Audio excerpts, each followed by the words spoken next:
The programs that we acquired in the first 6 years shape how we live our life. What parents tell us, we become. All of us have received a program of not good enough, not the best we can be. There are ways to change the program if you know how to push the record button. These programs can change a belief you had your entire life in maybe 15, 20 minutes. For the first 2 years, from before birth to the first 2 years, we are in the lowest frequency. For an adult, delta is like sleeping or unconscious. The child is not unconscious, but because the child can't make a response, it is like behind a window watching the world but can't respond. From 2 until 6, there's higher activity called theta.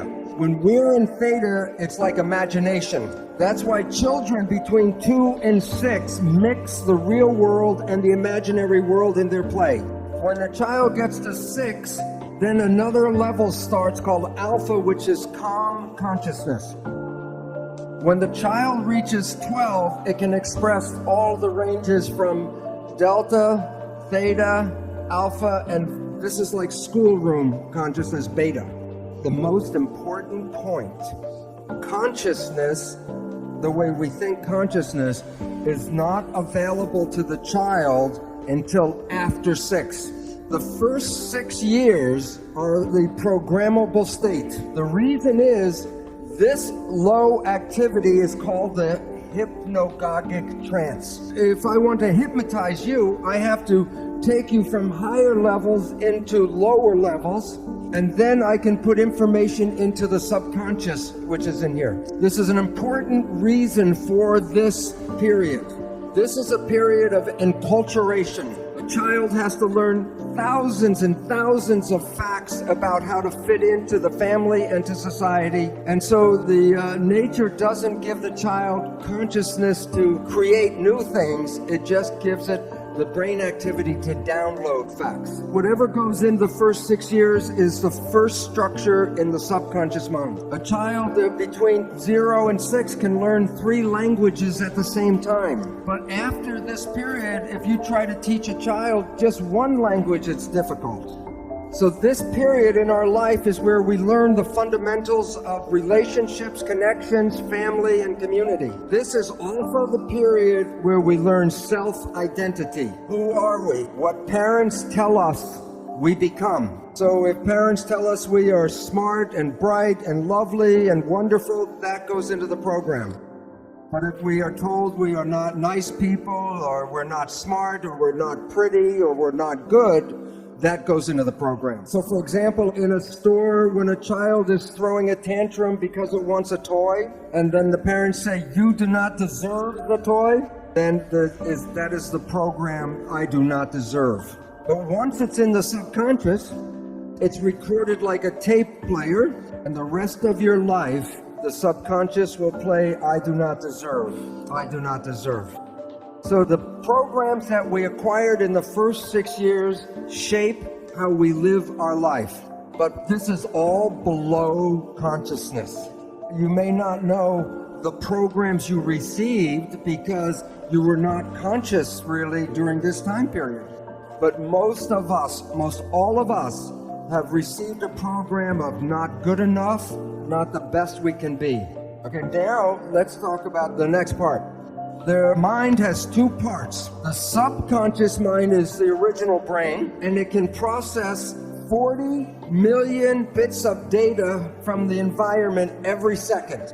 The mind is very powerful and very fast, but it's totally habitual. It's not creative. It can only play back what it learns. In evolution, the front part of the brain, the prefrontal cortex, gives rise to consciousness. Self or consciousness is an add-on option, and most people don't exercise the option. But note, it can process only about 40 bits of data per second. The subconscious mind is 1 million times more powerful. While the subconscious mind is fast, the conscious mind is slow at processing. That's why when you're in an emergency or stress, you operate from this one because it can operate fast and handle lots of data. But the difference between the two is this is habitual. It is the conscious mind that is creative and can generate free will. According to cognitive neuroscientists, we are conscious of only about 5% of our cognitive activity. So every day you create only from your creation mind, your conscious mind, only about 1% of what is going on in your life. And therefore 95 to 99% of your life comes from your programming in your subconscious mind. So what this means is maybe you were the child in the store and your parents said you do not deserve. 95% of the day you will sabotage your life to make sure you do not deserve. And the reason why is the subconscious job is to create reality out of the program. And so therefore, if you have negative programming, 95% of the day, you will create that negative experience in your life. Now here's the problem. The conscious mind and the subconscious mind work together. So whatever the conscious mind focuses on, it can control, but what it's not focusing on, the subconscious mind controls. So most of our day, we are thinking about the future or thinking about the past. That's with the conscious mind. So if the conscious mind's not paying attention to right now, then everything you're doing during the day is being run by the program that you got. When you first got in the car with a driver permit, you didn't know how to drive a car. So you were very conscious of everything, watching everything as you were trying to drive. But now you've driven for 10 or 15 years. And you might be like me. I can have a passenger in the car and my conscious mind will be in a conversation. And I'm driving 10 minutes, and then I look out the window, and I realize I didn't pay attention for the last 10 minutes. The lesson, if I said, describe your driving behavior during that 10-minute period, you would say, I don't know, I didn't see it. This applies to all of our activities every day. It was your own invisible behavior that sabotaged you. So what's important is some people say, well, maybe I just do some positive thinking. Which mind does the positive thinking, conscious or subconscious? The conscious mind, which works at 5% a day with a 40-bit processor. And when you're doing your consciousness, are you paying attention to what's going on? Who's running the show? Experiential programs from the subconscious mind, and that is 95% of the day with 40 million bit processor. Does positive thinking work? Do the math. It is very difficult to take a small processor and overpower the large processor. There are ways to change the program if you know how to push the record button. I will talk about 3 different ways to control your life. Number 1 is Buddhist mindfulness. And what that means is, if you are conscious and pay attention, then you don't play the tape. I bet everyone in this room has experienced a time in their life where you did this, and it was one of the most special periods of your entire life.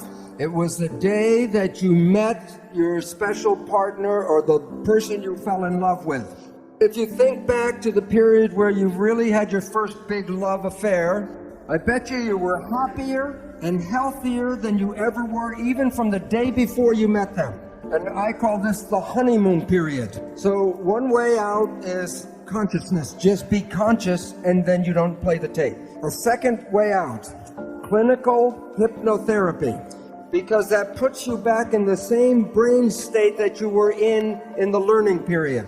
And then you can put a new program and rewrite the tape. Yet there is a better and faster way even. There's a group of new psychology modalities called energy psychology.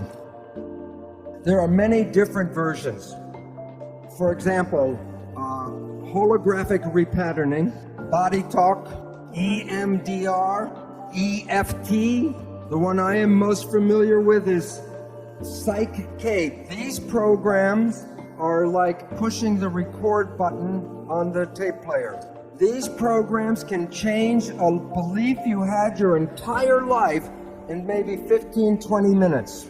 Many of them, like Psych-K, create a state of super learning like you were when you were an infant. I am not going to talk about these modalities. On my website, I have a list of all the different ones, most of them now, and you can select that and go to their own website and read about them.